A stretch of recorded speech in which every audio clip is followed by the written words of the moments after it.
Well, Simon, tell me about the role that you've played in the development of this 10-year plan for Prem 15s. Well, I've kind of had a few hats on it because actually I was working on this when I was back working at the RFU.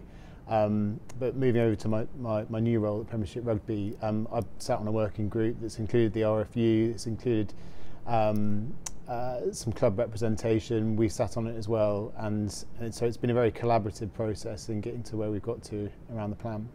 And what do you think is the most important thing going forwards for this league and the role that perhaps Prem Rugby might play? I think the most important thing is that it's a joint venture, very much so, between the participating clubs and the RFU. In order to grow, it really needs collaboration in that form, but also it needs some independence. It needs to have a separate identity, have separate leadership and governance as well. And so I think Prem Rugby is a partner to that growth. We won't be a shareholder. Our clubs will, the clubs that are participating in the league will be shareholders in that, and that won't be exactly the same as the shareholders in Premiership Rugby. But us as an entity, are there as a partner and there to collaborate on a number of things, whether it's marketing-wise, commercial-wise, but also operationally. You know, we run a national rugby competition, and so there are some obvious synergies and ways in which we can help.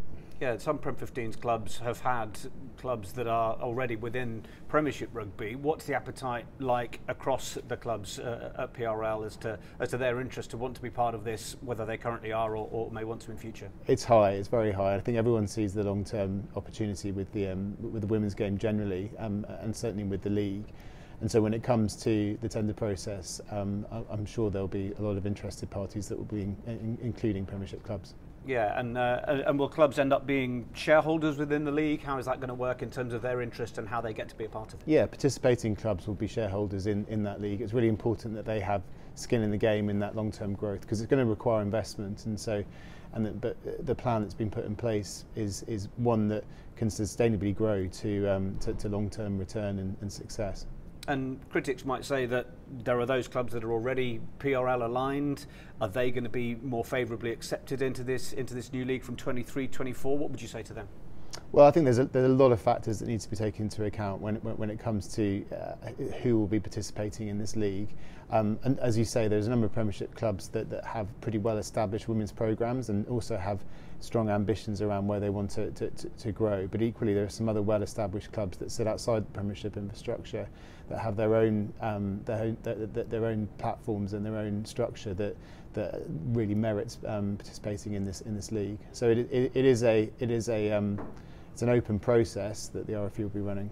And finally, in terms of those connections that you will have from a PRL perspective, will there be the opportunity to perhaps flex a bit of commercial muscle and be able to influence and bring new people to the party as far as the Prem 15s is concerned? I think this is where we need to sell rugby together. I think that there's a general level of interest in rugby from broadcasters, sponsors, and people want to be partners to both the men and the women's game. Some people want to specifically focus on one area, some people want to focus on others, but for those opportunities where it crosses over, then absolutely we should be working together. Thanks for your time. Cheers.